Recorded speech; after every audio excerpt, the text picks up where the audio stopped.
Hi friends, அனைவருக்கும் வணக்கம். இன்றைக்கி உங்களுக்கு ஒரு அழகான கதை சொல்ல போகிறேன்.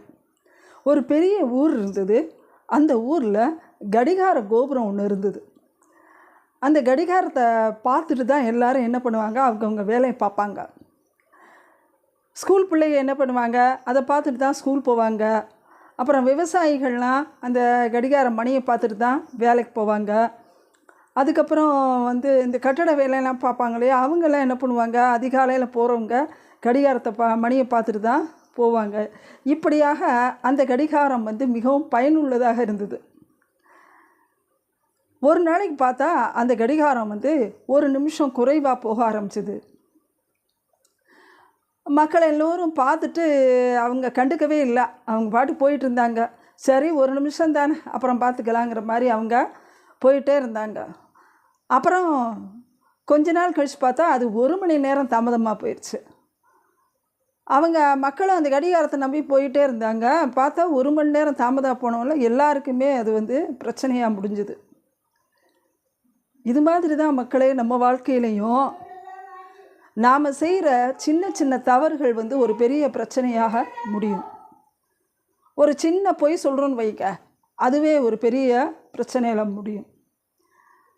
அதே மாதிரி இன்றைக்கி வேண்டாம் பார்த்துக்கலாம் அப்படின்னு எந்த ஒரு வேலையை செய்கிறதா இருந்தாலும் அதில் ஒரு சோம்பேறித்தனம் காமிச்சோம்னா அது பார்த்திங்கன்னா மறுநாளைக்கு பெரிய வேலையில் முடியும்.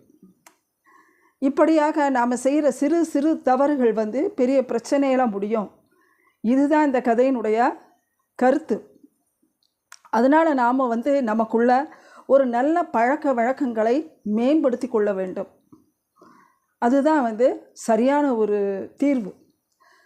இன்றைக்கி செய்ய வேண்டாம், நாளைக்கு பார்த்துக்கலாம் அப்படிங்கிற அந்த சோம்பேறித்தனம் இருக்கக்கூடாது. பொய் அப்படிங்கிறது, சின்ன சின்ன பொய் சொல்கிறதே ஒரு பெரிய பொய்யில் முடியும். அதே மாதிரி ஒரு ஸ்டூடெண்ட்ஸ் எடுத்துக்கங்க. அவங்க இன்றைக்கி படிக்க வேண்டாம், நாளைக்கு படிச்சுக்கலாம் அப்படின்னு நினச்சாலும் மறுநாளைக்கு மொத்த பாடமாக தலையில் விழுகும். இப்போ படிக்கிறதுக்கு ரொம்ப யோசனை. இப்படித்தான் எல்லாமே ஆரம்பத்திலேயே அந்த தவறை சரி செய்து கொண்டு நமது வாழ்வை சீர்திருத்து கொள்ள வேண்டும். இதுதான் இந்த கதையினுடைய கருத்து. உங்களுக்கு பிடிச்சதுன்னா லைக் பண்ணுங்கள், கமெண்ட்ஸ் பண்ணுங்கள், ஷேர் பண்ணுங்கள், சப்ஸ்கிரைப் பண்ணுங்கள். அடுத்து நாளைக்கு இதை விட ஒரு நல்ல கதையாக சொல்கிறேன். அப்புறம் ஹிந்தி வகுப்பு எடுத்துக்கிட்டு இருக்கேன், அதெல்லாம் பாருங்கள். அதை பார்த்து நல்லா உங்களுக்கு பயன்படுத்திக்கங்க.